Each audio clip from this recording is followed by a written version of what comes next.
Olá pessoal, hoje na nossa 11ª aula, estamos já caminhando para o encerramento do nosso semestre, né? Deve faltar 2 ou 3 semanas de aula e também estamos encerrando o nosso livro-texto. Hoje encerramos o 6º capítulo e depois temos o capítulo 7 e 8, que são, o 7 é pequeno e o 8 é um pouquinho mais robusto e eu acredito que em 2 aulas iremos concluir. Na aula passada, vocês leram o texto onde eu pedi para vocês comentarem, né, conforme a orientação da nossa coordenação, né, que é um texto sempre para vocês comentarem lá na plataforma. E na semana passada, o texto de comentário foi justamente sobre os enfoques teológicos recentes. Então, nós temos a teologia feminista. Ela é uma, digamos assim, uma produção, se é que eu posso falar isso, da teologia da libertação, por quê? Que é o feminino, né? É as mulheres sofridas, trabalhadoras, do mesmo grupo, né? Da teologia da libertação. A teologia da libertação surge dos pobres, né? Surge na periferia. Lógico que essa teologia, né, esse capítulo fala da teologia a teologias. Então, o que significa as teologias? Não significa que mudou, que nasceram novas teologias. Não, de maneira alguma. Mas é a nossa compreensão de Deus nas situações, nas circunstâncias e nos momentos. Então, a teologia da libertação, ela vai enfocar o Senhor Deus numa questão social, tá? A teologia pentecostal, nós vamos trabalhar a manifestação pneumatológica do Espírito Santo, os dons, né? O carisma de Deus, os dons espirituais, né? Uma vida de separação, de santidade. Depois do Vaticano II, nós temos a teologia ecumênica. Nós temos no capítulo 6, vocês leram e fizeram comentário, a teologia negra, a teologia ameríndia, né? São enfoques da teologia, são situações onde Deus é visto a partir desses grupos, dessas pessoas, desse contexto, desse nível social, né? Você vai verificar agora nesse pós-modernidade a questão da ecoteologia, a preocupação, né, da teologia ou a visão da teologia quanto à ecologia, o meio ambiente, a terra, casa de todos, né?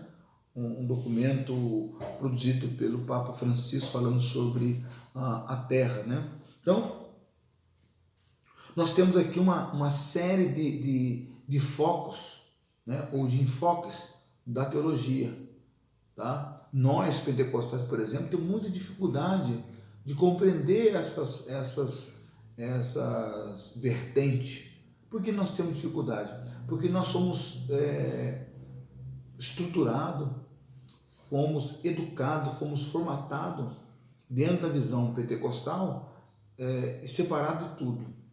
Então, e aí a própria Reforma Protestante vai falar sobre os 5 soles, onde nós não saímos desses 5 pontos, né? E nós apresentamos ainda a nossa reforma protestante radical, nós somos fruto dessa reforma radical, então nós acabamos enfatizando mais ainda uma separação total.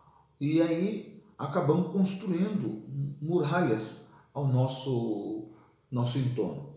E aí hoje nós temos dificuldade de compreender esses enfoques, né? A visão da teologia a partir de certos grupos. Então,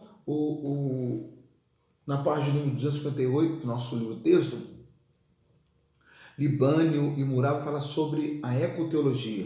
Então ele vai dizer que o mundo ele dá muitas voltas e existem convicções de raiz que retornam com novas matizes, né? A cultura da humanidade, a partir do século XIV e XV, proclamou com orgulho a submissão da natureza ao ser humano. A filosofia moderna segue o mesmo caminho ao sustentar a centralidade do homem com a autonomia da razão científica, filosófica e subjetiva. A sociedade urbana industrial e o progresso ilimitado pareciam um sonho sem fim. O antropocentrismo, por sua vez, é uma tendência irreversível e se consolida em todo o orbe. Nos últimos 60 anos, a teologia, então, superando a matriz ser essência, correu contra o tempo e realizou a virada antropológica, adotando a matriz da subjetividade, existência e, posteriormente, a da história e da praxis. Quando nós lemos a virada antropológica, nós vimos lá no capítulo 5, se fala memória, o retorno o retorno da teologia. E aí, quando você fala do retorno, sempre virada e retorno, duas coisas interessantes nessas duas palavras, retorno e virada. O retorno por quê? Você volta à sua base, você volta aos fundamentos, você volta à Escritura, para você analisar a partir da Escritura essa virada antropológica. A partir do movimento do século XIV e XV, que é a questão do humanismo, a questão do antropocentrismo, você descobre, quando você volta à Sagrada Escritura, você descobre novamente o homem voltando para, querendo os seus centros de atenções e o ser apenas um servo. Na virada antropológica é justamente colocar o homem como de importância, mas ao mesmo tempo, interessante isso, o homem como centro, mas ao mesmo tempo afastado de Deus. A situação que o homem vive, a circunstância que o homem caminha, como que ele está caminhando, por que chega nesse ponto? E aí então nós voltamos às Escrituras e descobrimos que o que acontece com o ser humano, com a sociedade, é uma colheita plantada por ela, uma semente semeada pela sociedade humana e hoje colhida. Aí nós entendemos que se nós mudarmos essa nossa semeadura, podemos mudar também as situações e as circunstâncias. Nesse contexto de hoje, quando falamos da ecologia, é a preocupação que Deus não fez o mundo mas todos esses desastres, não, é natural de maneira alguma. Você vai verificar na natureza que ela tem todo um ciclo. Ela tem um ciclo.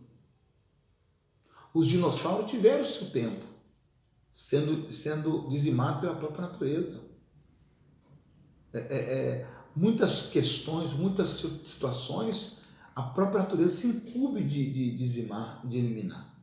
Só que quando nós intervimos por ganância, quando intervimos por egoísmo, quando intervimos por vaidade, então nós colhemos esses acidentes, colhemos essas situações naturais, onde são ceifados dezenas, centenas e milhares de vidas. Então, o que acontece? Nesse momento de contínua degradação do ecossistema, da crise de pretensão de totalidade da ciência, a crescente consciência do desenraizamento do ser humano em relação ao mundo natural e outros fatores, criam condições favoráveis para a eclosão de vigoroso movimento ecológico no mundo inteiro. Ou seja, essa ganância do capitalismo, esse ciclo vicioso, sempre alterando, mudando para ganhar mais dinheiro, para viver, parece que, porque o mundo só tem dois senhores, Deus e o dinheiro. E essa ganância, nós acabamos não preservando aquilo que está ao nosso redor. Aí nós temos uma temperatura desequilibrada, nós temos um sistema desequilibrado, nós temos um meio ambiente desequilibrado. E aí nós começamos a colher esse fruto do desequilíbrio. O que acontece? A sociedade hoje ela está perdida. Então a teologia, qual é a proposta da teologia? É justamente tentar colocar no ser humano uma compreensão, né? Que a sociedade pode compreender a teologia a partir da ciência, da ética e dos paradigmas. 3 dimensões se completam. Enquanto ciência, ecologia significa, então, a ecologia enquanto ciência, enquanto pesquisa, dados concretos. Significa o estudo de como se interrelacionam todos os seres que constituem a comunidade da vida em nosso planeta. Os seres abióticos, água, ar, solo, energia do sol, seres bióticos, micro-organismos, plantas e animais, e o ser humano, nascido da biologia, A ecologia ultrapassou o seu campo inicial de conhecimento ao propor estudar as relações, os contextos, e não somente determinados seres vivos em seu habitat. Foge então à categoria interdependência. Todos os seres estão em rede, e as redes de matéria e energia são constitutivas na teia da vida. Então a ecoteologia é muito importante nesse contexto de ganância, de desequilíbrio, de vaidade, de dependência de uma sociedade que quer novidade todos os dias e não analisa o seu contexto, que o homem às vezes cava a sua própria cova. Vamos para a próxima aula.